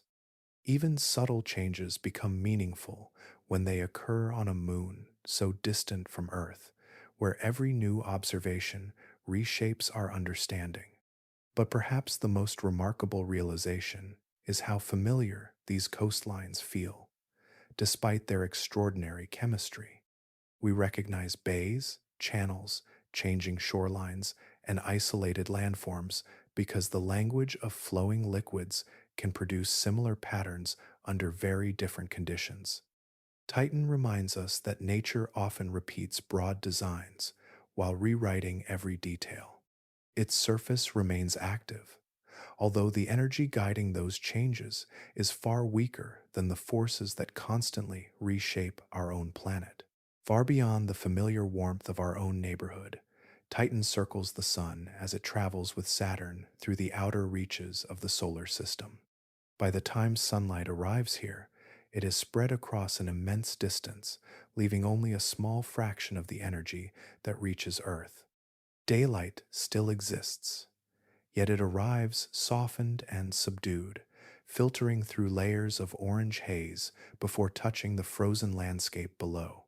You might expect such limited sunlight to leave Titan completely unchanged across immense stretches of time, but the moon refuses to remain still. Even beneath this weakened sunlight, its atmosphere continues to evolve. Clouds still appear, liquids still move across the surface, and seasons slowly reshape the landscape. Energy is scarce, yet it is enough to keep a remarkable chain of natural processes alive. Part of that activity comes from the atmosphere itself. Certain gases allow incoming sunlight to enter while trapping a portion of the heat, trying to escape back into space. This process is called the greenhouse effect. In simple terms, the atmosphere behaves like a blanket, slowing the loss of warmth and keeping the surface somewhat warmer than it would otherwise become. Without that effect, Titan would be even colder than it already is. But another process works in the opposite direction. Titan's thick orange haze reflects and absorbs part of the incoming sunlight before that energy reaches the lower atmosphere and surface. Scientists call this the anti-greenhouse effect. Simply stated, the haze acts like a giant sunshade, reducing the amount of solar energy available to warm the ground. Both effects operate at the same time, each pulling Titan's climate in a different direction. Neither influence completely dominates. Instead, Titan exists because of a delicate balance between warming and cooling. The atmosphere traps some heat while the haze blocks part of the sunlight. Seasonal changes gradually alter how much energy reaches different regions, helping drive shifting clouds, changing winds, and the slow movement of methane through the atmosphere and across the surface. These processes unfold at an unhurried pace, yet they never truly stop. But sunlight is unlikely to explain everything we observe.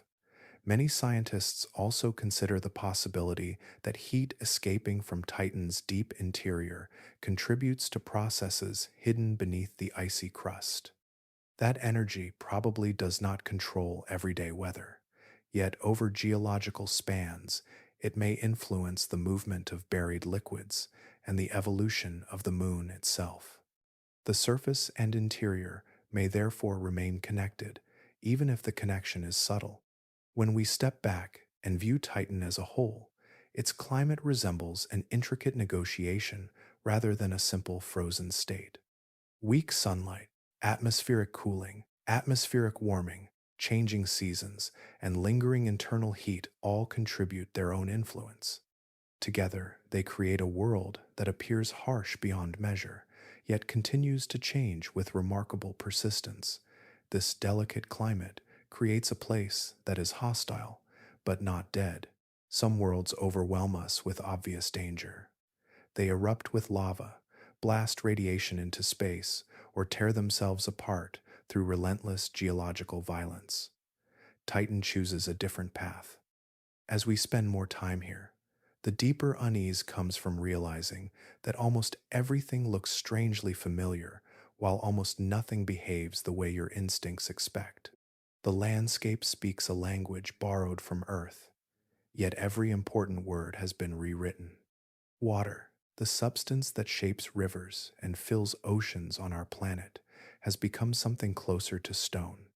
At Titan's surface temperatures, ordinary water freezes into material as hard and durable as rock, forming mountains, cliffs, and much of the crust beneath our imagined feet.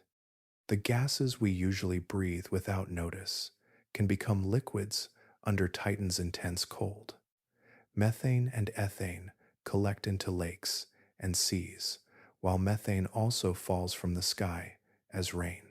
What appears to be weather follows recognizable patterns, although the liquid cycling through clouds and rivers resembles fuel more than anything we would drink. Even the sky tells a different story. Instead of blue daylight, you would look upward through layers of orange haze produced by countless chemical reactions high in the atmosphere. Tiny particles drift downward over immense spans of time, gradually coating the surface with complex organic material. Sunlight struggles through this blanket, leaving the landscape beneath permanently dim compared with Earth, even during daytime. But the greatest challenge is neither darkness nor unfamiliar colors. The surface remains locked in extraordinary cold, with temperatures near 179 degrees Celsius below zero, or 290 degrees Fahrenheit below zero. Under those conditions, the chemistry that supports life on Earth behaves in entirely different ways. Water remains frozen solid. Hydrocarbon liquids flow instead. Ordinary biological processes could not continue in such an environment as we understand them today. The atmosphere itself creates another remarkable contrast. It is much denser than Earth's, wrapping the moon in a thick blanket of gas that softens descent through the sky while surrounding the surface with pressure and chemistry, unlike anything humans have naturally experienced. A person standing there without specialized protection would immediately encounter conditions completely incompatible with human biology. The danger comes from the environment itself rather than sudden catastrophe. That is what makes Titan so deeply unsettling. There are no towering walls of flame, no planet-wide explosions, no monstrous predators waiting beneath black waves. The moon simply replaces every familiar ingredient with another substance while preserving shapes your mind instantly recognizes. Rivers still wind across landscapes. Rain still falls. Shores still border seas. Mountains still rise beyond distant plains. Yet almost every material involved belongs to an entirely different chemistry. But that same dense atmosphere and comparatively gentle surface conditions create an unexpected contrast. Among the distant worlds of the outer solar system, Titan may also be one of the most physically landable places ever discovered. Imagine releasing a flying machine into a place almost 1.5 billion kilometers from the Sun, which is about 932 million miles. At first, that sounds almost impossible. But Titan turns expectation upside down once again. The same environment that challenges nearly every familiar form of chemistry also creates remarkably welcoming conditions for flight. Gravity plays the first role. Titan pulls downward with only a small fraction of Earth's gravitational strength. A vehicle weighs far less there than it would on our own planet, making it much easier to lift from the ground. But reduced gravity alone would accomplish little if the atmosphere were thin. Instead, Titan surrounds its surface with air that is far denser than Earth's, giving wings and spinning rotors far more material to push against. The combination is extraordinary. Dense air creates lift more easily because moving surfaces can press against more atmospheric gas with every motion. Lift is the upward force that allows an aircraft to rise and remain airborne. On Titan, that force comes surprisingly easily compared with many other worlds. Even though the atmosphere is extremely cold, its thickness provides an advantage that engineers rarely find elsewhere beyond Earth. But this unusual environment proved itself long before another flying explorer was designed. When the Huygens probe descended through Titan's atmosphere, its parachutes slowed the journey for more than 2 hours. The thick air resisted the falling spacecraft throughout its descent, allowing instruments to study the atmosphere layer by layer before reaching the surface. That gradual arrival demonstrated just how effectively Titan's atmosphere can support objects moving through it. Engineers carried that lesson forward. The Dragonfly mission is built around an idea that would seem unrealistic almost anywhere else in the outer solar system. Instead of relying on wheels or remaining fixed after landing, Dragonfly is designed as a rotorcraft with 8 spinning rotors. Those rotors are intended to lift the spacecraft from one location to another, allowing it to travel across many different landscapes while examining Titan's chemistry, geology, and surface materials in far greater detail than any stationary lander could achieve. That freedom changes the story. A single landing site offers only one piece of a vast puzzle. A flying explorer can compare dunes with icy plains, investigate impact deposits, examine possible organic rich regions, and move between scientifically valuable destinations during its planned mission. Each new flight adds another perspective, helping us understand how Titan's many environments connect across the moon. But perhaps the greatest transformation is in how we imagine exploration itself.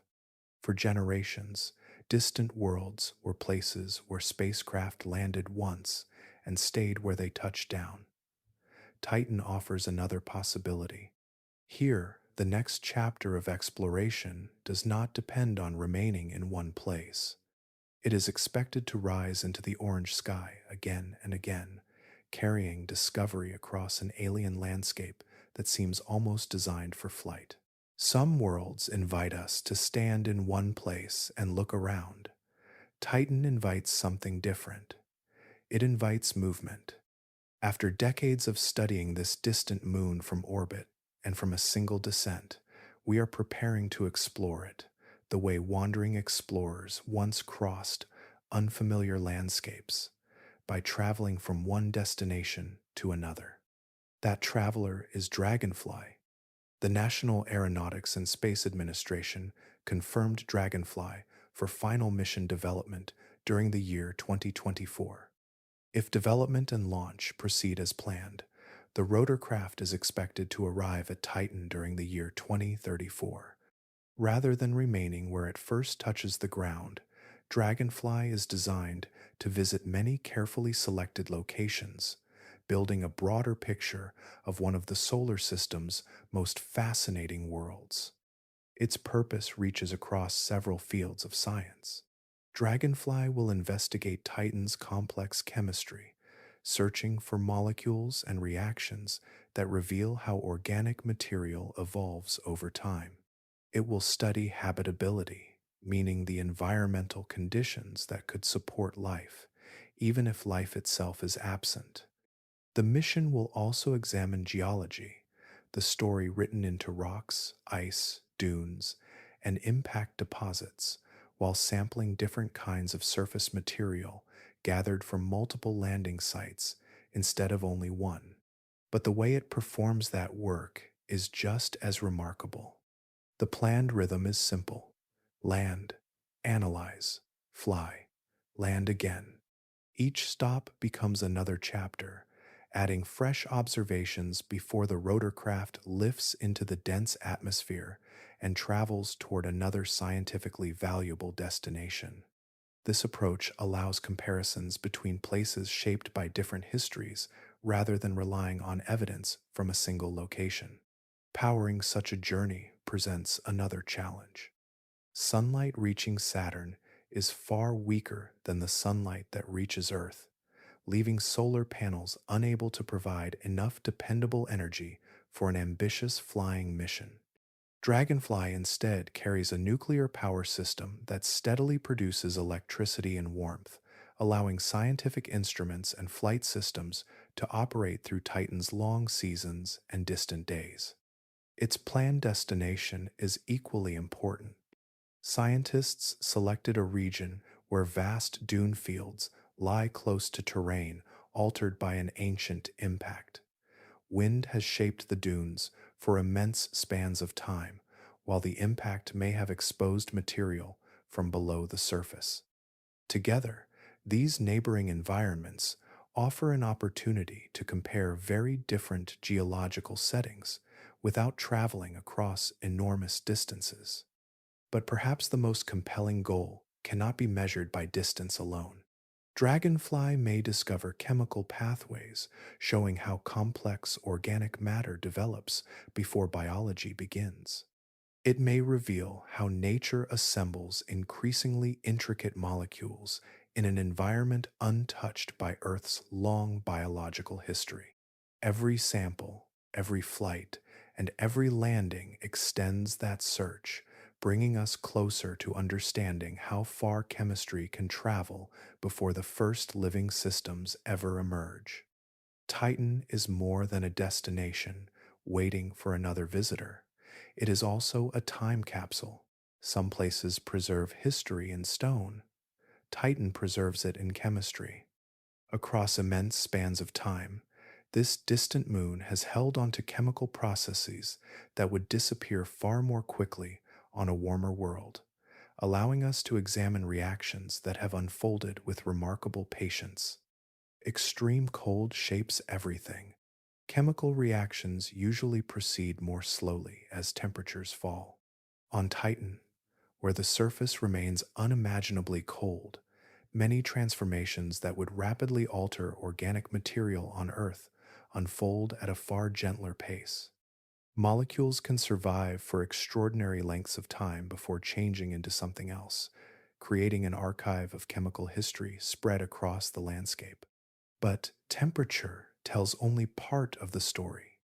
Earth's surface contains abundant oxygen, and that oxygen readily reacts with many materials. Oxidation is the process in which oxygen changes other substances through chemical reactions, often transforming them into new compounds. Titan lacks this oxygen-rich surface environment. As a result, many organic materials avoid the kinds of alteration that would reshape them on our own planet, allowing layer upon layer of carbon-rich compounds to accumulate over vast ages. That makes Titan an extraordinary natural laboratory. Its atmosphere continuously builds complex organic molecules as sunlight and energetic particles interact with atmospheric gases. Winds and weather carry those newly formed materials across the moon. Rain and flowing liquid hydrocarbons transport them into lakes and seas, where they can dissolve, mix, and sometimes become more concentrated as the more volatile liquids gradually evaporate. Eventually, many of these compounds settle onto the surface, where they remain available for future chemical change. But the surface may occasionally experience brief moments, unlike its usual frozen existence. When an asteroid or comet strikes Titan, the tremendous energy of impact can temporarily melt nearby water ice. This creates short-lived pockets of liquid water before the surrounding cold freezes everything once more. Scientists have proposed that these fleeting environments could allow water and accumulated organic compounds to interact in ways impossible across most of Titan's frozen surface. Those opportunities are brief. Even so, they attract considerable scientific interest because liquid water provides conditions that support many familiar chemical reactions. If organic molecules encountered these temporary pools, new combinations might have formed before the water solidified again. These possibilities are actively studied through laboratory experiments and computer models, yet they remain scientific hypotheses rather than demonstrated pathways toward life. What emerges is a picture of remarkable continuity. Titan generates organic molecules. Weather redistributes them. Lakes collect them. The surface preserves them. Rare impacts may briefly reshape them before the deep cold returns. Each process contributes another piece to a chemical record that has accumulated across immense stretches of time. But Titan ultimately offers something larger than the chemistry itself. It reminds us that familiar patterns can emerge in profoundly unfamiliar places. The ingredients, temperatures, and liquids differ dramatically from Earth's, yet nature continues to explore ways of building complexity.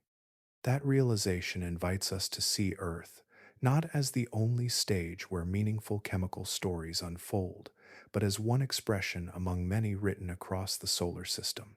There comes a moment when familiar labels begin to lose their meaning. After traveling across Titan's landscapes, we realize that calling a world Earth-like depends less on what it is made of than on what it actually does. The resemblance lies in motion and change, rather than in color or comfort. That realization changes perspective. For many years, an Earth-like world was imagined as one with blue oceans, abundant liquid water, breathable air, and moderate temperatures. Titan challenges every part of that picture. It is intensely cold. Its atmosphere contains almost no free oxygen. Water rests frozen into material as hard as stone, while rivers and seas consist mainly of methane and ethane beneath an orange organic haze. Yet the processes feel strangely familiar. Clouds gather overhead before releasing rain. Liquids carve winding river channels across the landscape. Sediments are carried downstream and deposited elsewhere, gradually reshaping valleys, shorelines, and broad plains. Lakes fill and retreat with changing seasons. Atmospheric chemistry continuously produces new compounds that settle onto the surface before beginning another cycle of transport. The rhythm echoes Earth, but the materials could hardly be more different. On our planet, flowing water sculpts mountains and valleys over immense spans of time. On Titan, liquid methane and ethane perform many of the same tasks. Earth's exposed rock forms towering landscapes. Titan's exposed water ice serves a similar structural role because the extraordinary cold leaves it as strong as stone. Our familiar blue sky is replaced by a dense orange haze built from countless complex organic particles drifting through the atmosphere.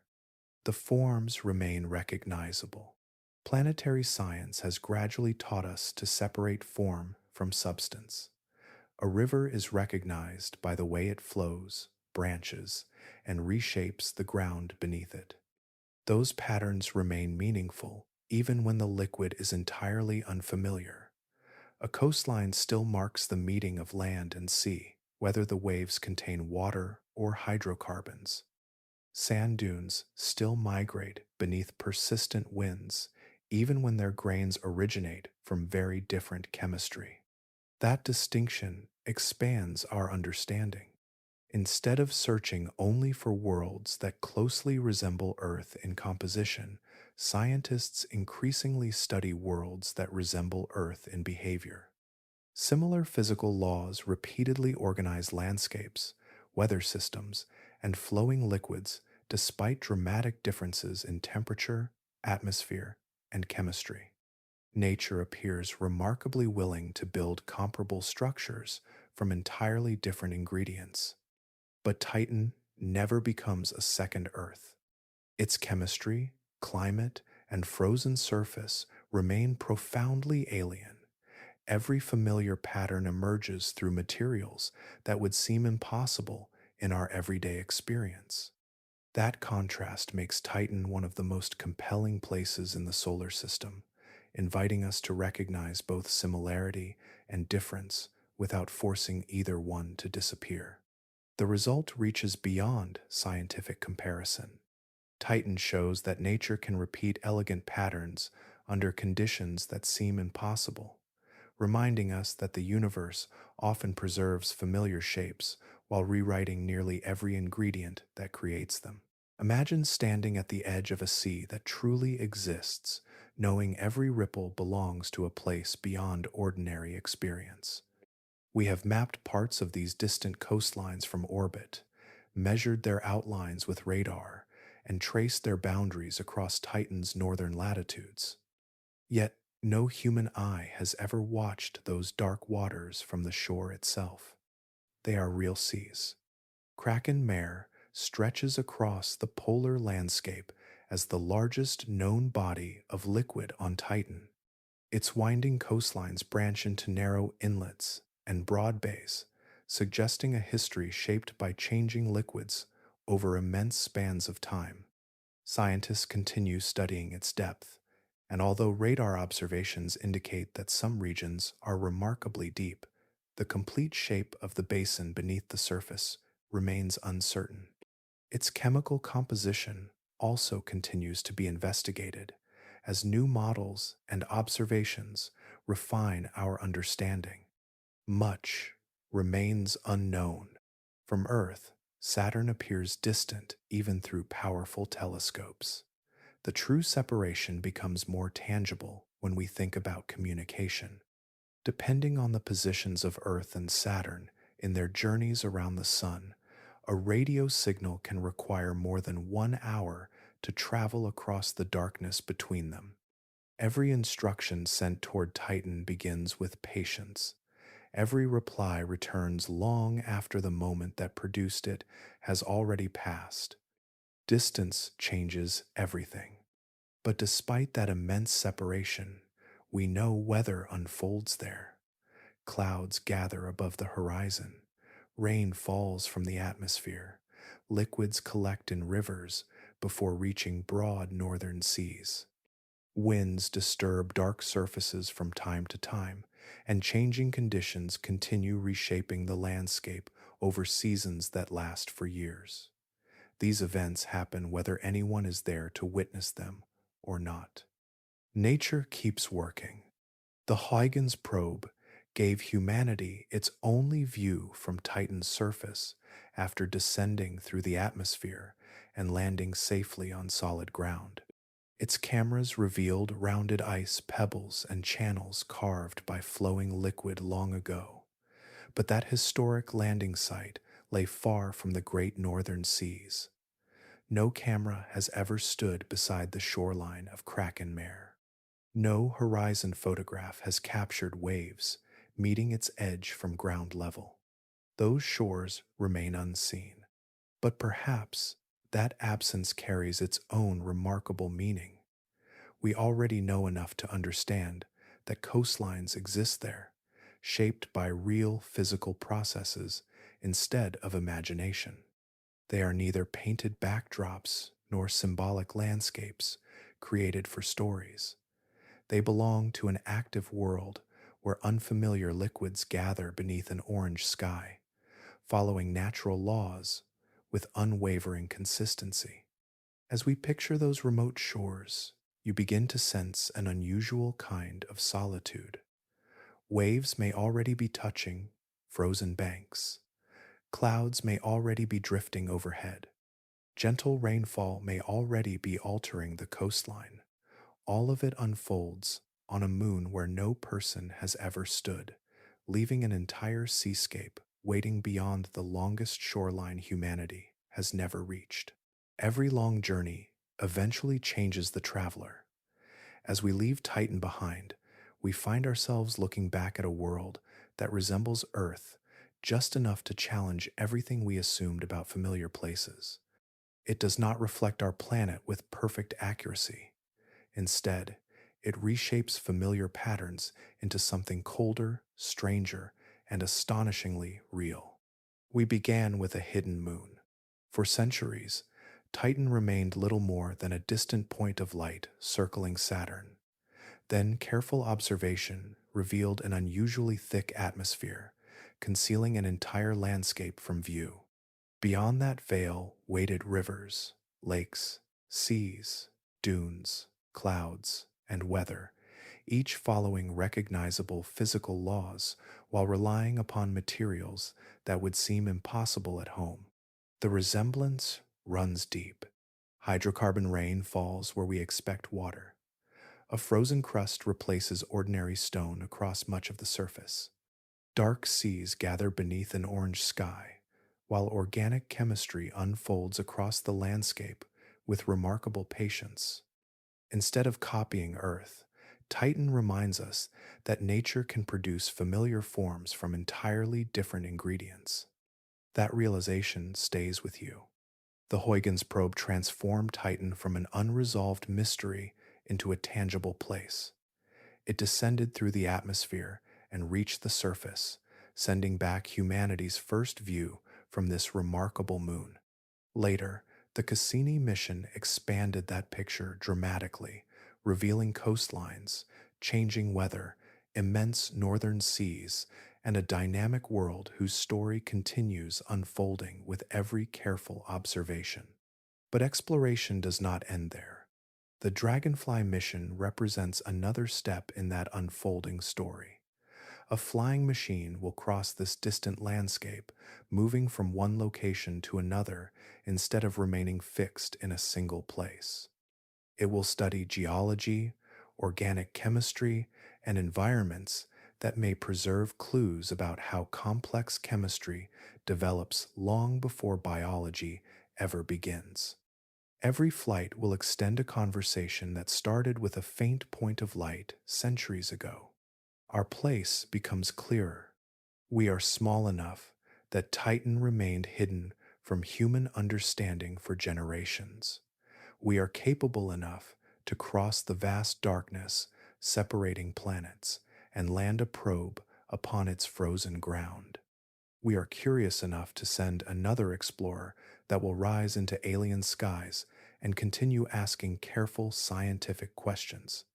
That curiosity matters. Somewhere around Saturn, rain still falls through orange air. Rivers still carve frozen ground with liquids unlike those on Earth. Dark seas still rest beneath a dim sun, their chemistry evolving beyond the reach of any human witness. Those landscapes continue whether we are watching or not, reminding us that the universe has never depended upon our presence to become extraordinary. Perhaps that is Titan's deepest lesson. It is not terrifying because it belongs to fantasy. It is terrifying because it is real, waiting in the darkness with familiar patterns built from impossible materials, proving that the cosmos can repeat the shape of home while creating something entirely its own.